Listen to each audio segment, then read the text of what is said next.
Imagine like investing your entire life savings into a company purely because they haven't filed for bankruptcy today. Right. I mean, you would be laughed out of the room for that. You really would, because a business could be, bleeding talent, putting out terrible products, barely keeping the lights on. But technically, legally, they aren't bankrupt. Yeah, they're just failing very slowly. Exactly. And yet, for the last 50 years or so, that is basically exactly how society has treated the human brain. Which is pretty wild when you put it like that. It is. So, welcome to the deep dive.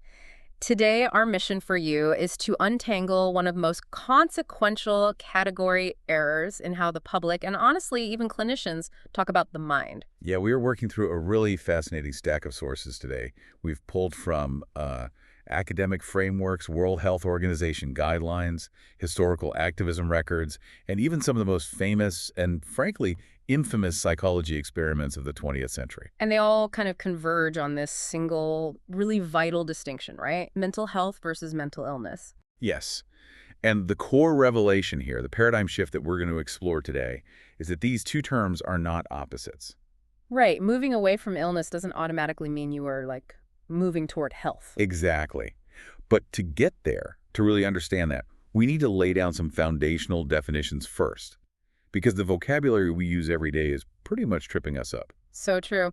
So, let's start with the clinical side. Yeah, let's ground this in the clinical world first. When we talk about mental illness, which is also known as a psychiatric disorder, we are talking about a diagnosable condition. Like something in the manual. Right, the medical frameworks. So the American Psychiatric Association's DSM or the WHO's ICD, they define this as a specific cluster of symptoms involving disturbances in thinking, emotion, or behavior that cause a really tangible impairment. So we're talking about things like depression, schizophrenia, generalized anxiety disorder. Exactly. Those are mental illnesses in a very technical diagnostic sense. But then mental health is an entirely different beast. The WHO's definition is so fascinating to me because it doesn't mention diagnosis at all. No, it doesn't. Not one bit. It defines mental health as this state of well-being that enables people to cope with the stresses of life, realize their abilities, learn and work well, and contribute to their community. It's entirely action-oriented. It's about actualized potential, really. And what's fascinating here is that you can actually meet this definition of mental health while simultaneously meeting the clinical criteria for a mental illness. Which sounds like a contradiction at first. It does. And perhaps even more counterintuitively, you can completely fail to meet that definition of mental health while having no diagnosable illness on your record whatsoever. Okay, let's unpack this. Assuming you have good mental health just because you don't have a mental illness is like assuming that business is thriving just because it hasn't declared bankruptcy. That's a really great analogy because it completely ignores the day-to-day reality of how a person is actually functioning. Right. So how did the medical community get this so wrong for so long? How did we miss this? Well, for most of the 20th century, the term mental health was basically just a polite euphemism for not being sick. Oh, interesting. So it was just the absence of a negative. Exactly. It was a negative definition. They were operating on the assumption of a single continuum. But the shift really began in 1958. Oh, a while ago. Yeah, when psychologist Marie Jahoda published a monograph arguing that health actually needed its own positive criteria. Like what you have rather than what you don't have. Right. She pointed out that in physical medicine, we don't just say a healthy body is one without an infection, right? We look at cardiovascular fitness, muscle strength, immune resilience. Yeah, we have metrics for actual fitness. Exactly. So she argued we had to look for what is present in the mind. Things like accurate self-perception, autonomy, and environmental mastery. It's just wild to me that Jahoda pointed this out in 1958, but when you look at the medical culture of the 60s and 70s, it seems like the psychiatric world completely ignored her. Her work just sat on a shelf gathering dust. Yeah, it was largely eclipsed by a really heavy focus on diagnostic categories, unfortunately. It actually wasn't until 2002 that a sociologist named Corey Keyes formally resurrected and expanded this idea into something called the two continua model. The two continua model. Okay, so how does that work visually? I want you to picture two distinct intersecting number lines. Okay, so we're talking about an X and Y axis for the mind. Exactly. Think of the horizontal line as the illness continuum. It runs from no diagnosable disorder on the far left to severe diagnosable disorder on the far right. Got it. And the vertical line? Now draw a vertical line straight through it.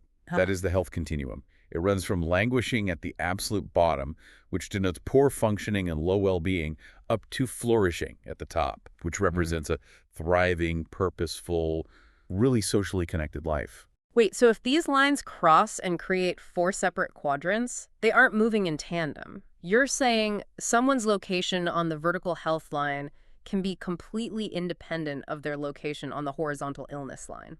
Yes, these lines are only moderately correlated in the empirical data.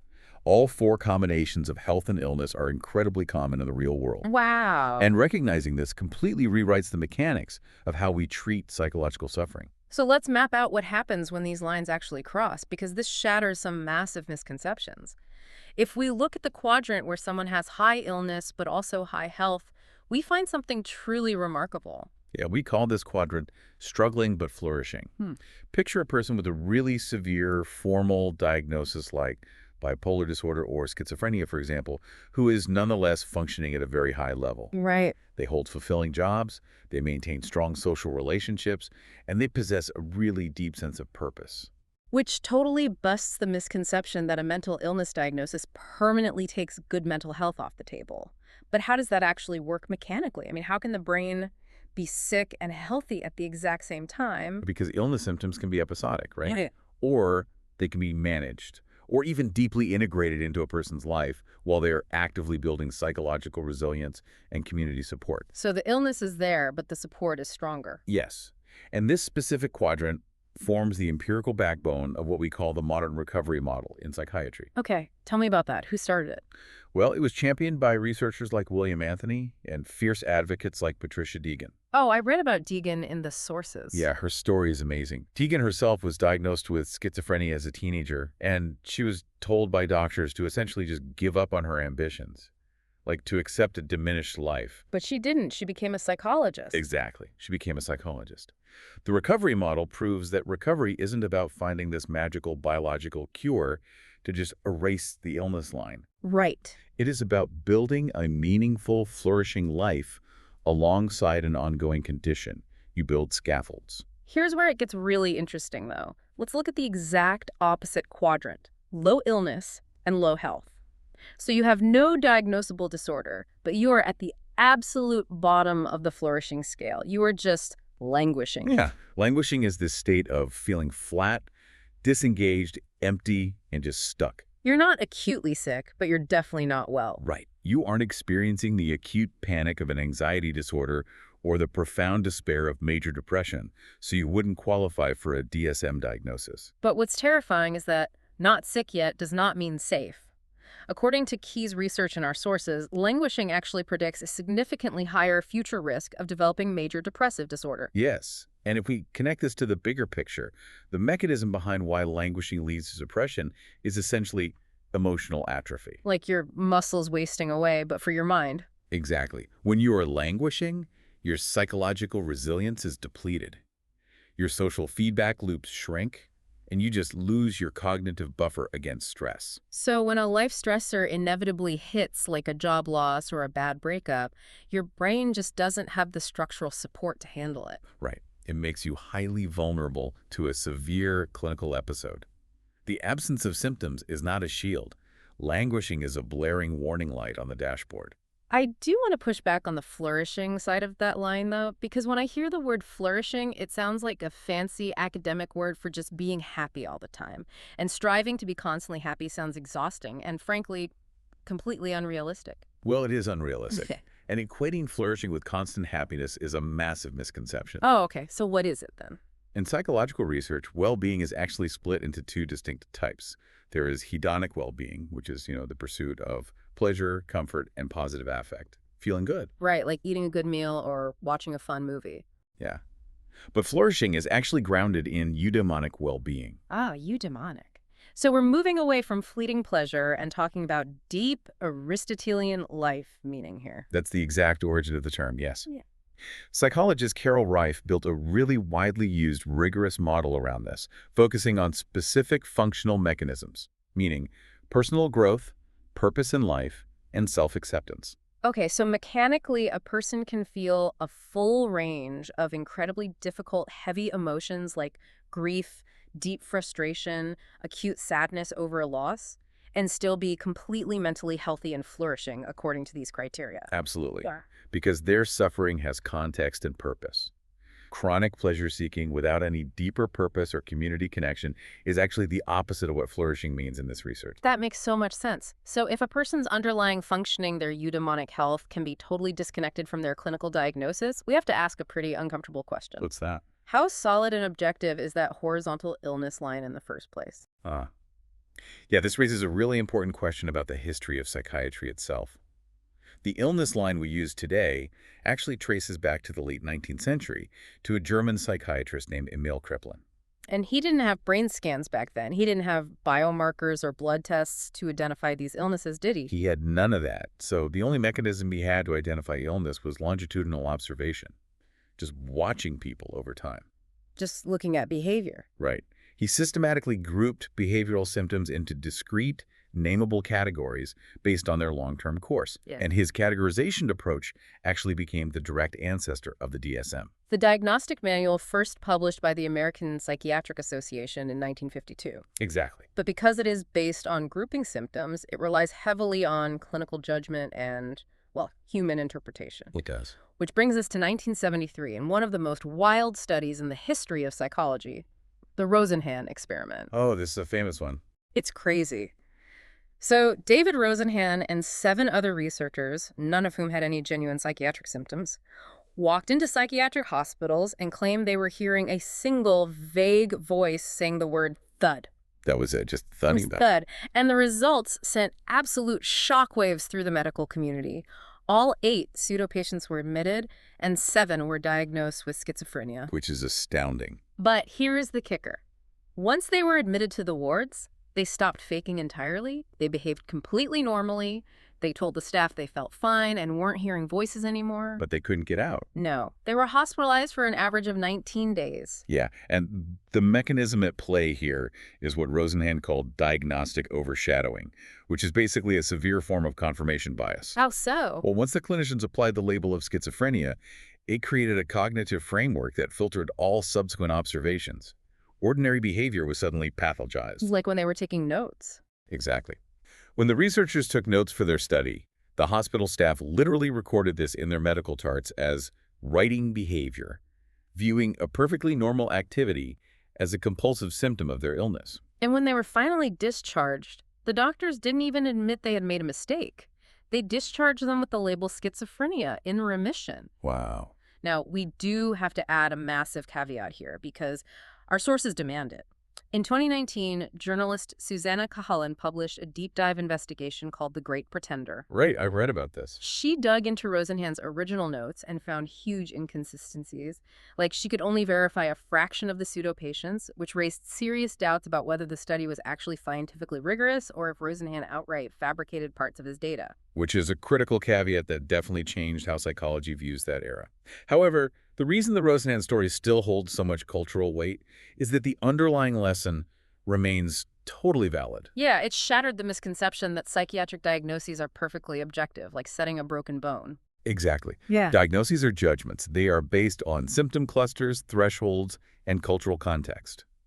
They are fragile. And because the illness line relies so heavily on cultural context, it has historically been the battleground for fierce debates over what society considers normal. Yes, and the clearest historical illustration that mental illness isn't just a fixed biological fact is the APA's 1973 decision to remove homosexuality from the DSM. Right. It had been classified as a sociopathic personality disturbance since the very first manual in 1952. It had. Now, just to be very clear for anyone listening, as we dive into these historical debates from the sources, we're not taking political sides on how the boundaries of normal are drawn today, whether left-wing or right-wing.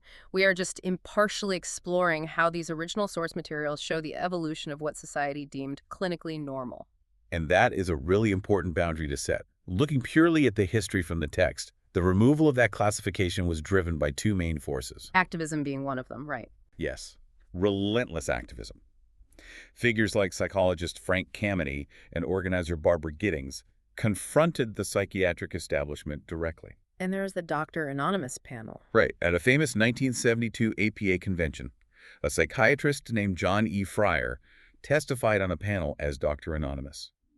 He wore a literal mask and used a voice distorter to hide his identity while speaking about the reality of being a closeted gay psychiatrist. Just incredible bravery. But it wasn't just the activism, right? Because the medical establishment had to justify the change clinically to actually remove it from the manual. They did. And the mechanism for that clinical change came down to the definitions of distress and impairment. The medical field realized that homosexuality itself did not inherently cause functional impairment or psychological distress. The distress was being caused by how they were treated. Exactly, by societal stigma and discrimination. If a trait doesn't inherently impair your ability to function, it fundamentally fails the criteria for a psychiatric disorder.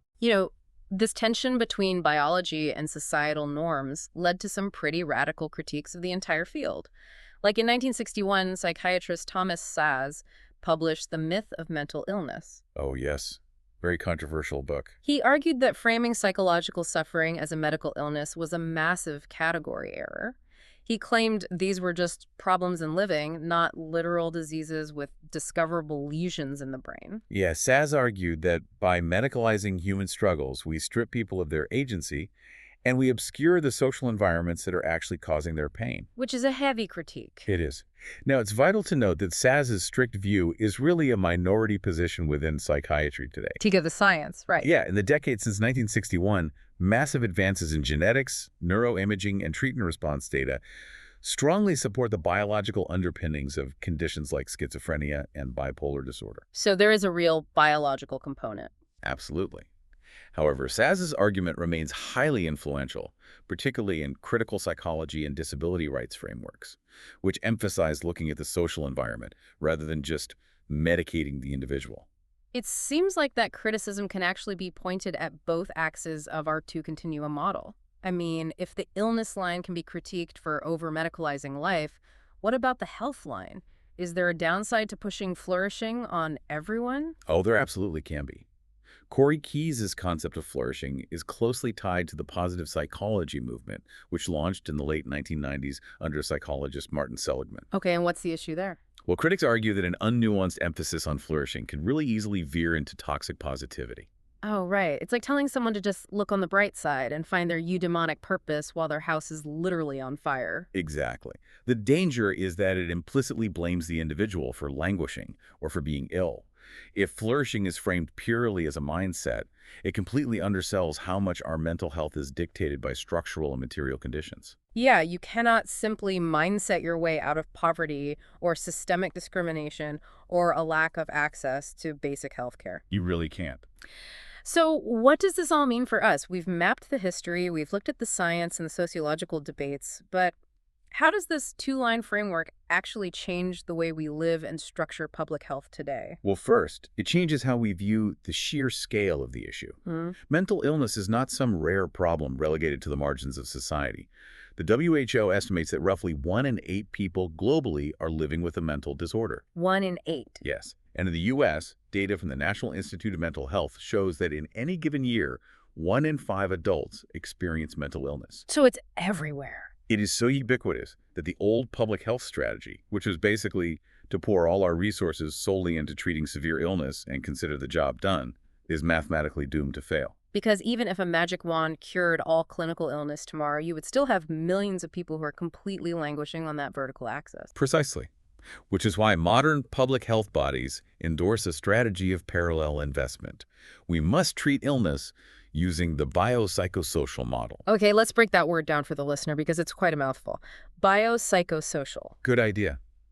It means we tackle illness by looking at biology, like genetics and neurochemistry, psychology, meaning personal coping mechanisms and trauma history, and social factors like environment and community. So a three-pronged approach. Exactly. We need that robust clinical treatment. But parallel to that, we must actively promote well-being.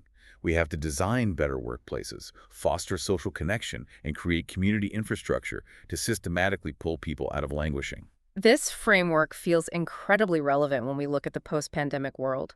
Millions of people experience this profound, heavy malaise. The brain fog, the exhaustion. Yes, and they weren't clinically depressed like they wouldn't have met the diagnostic threshold in the DSM for an illness, but they absolutely were not functioning well. And traditional illness metrics completely missed them. They did. But Key's concept of languishing perfectly captured the mechanism of their experience. It really gave society a vocabulary for a very real, non-clinical state of suffering. It proves that you don't need a formal diagnosis to be struggling, and you definitely shouldn't have to wait for a diagnosis to validate your need for support. Let's do a quick recap of the major takeaways today, because understanding this completely changes the lens through which we view ourselves and our communities. First, remember the two continua model. Mental health and mental illness are separate axes. They are not opposites. Second, languishing is a real, mechanically dangerous risk. The absence of symptoms today does not mean your brain has the resilience to protect you tomorrow. Third, our diagnostic manuals have a complex subjective history. They're human interpretations, not infallible blood tests. And finally, embrace the recovery model. A diagnosis does not cap your capacity for purpose, deep relationships, or Aristotelian flourishing. Such a powerful reframe. It is. And as we wrap up, I want to leave you with a thought exercise that extends beyond what we've covered today. All right, lay it on us. Think about your own workplace, your family, or your friend group. We spend so much of our collective energy checking in on the people who are clearly in crisis on the illness line. Naturally, yeah. But who around you is quietly languishing, like perfectly healthy on paper, but slowly slipping toward the edge. What would change tomorrow if you started treating languishing as an emergency of its own? Wow. A fascinating and slightly terrifying question to end on. If we only measure the baseline, we might forget how to look for the peaks. Thank you for joining us on this deep dive for you, the listener. Keep questioning the frameworks you use to view the world. Keep an eye on your own coordinates on those two distinct lines, and we will catch you next time.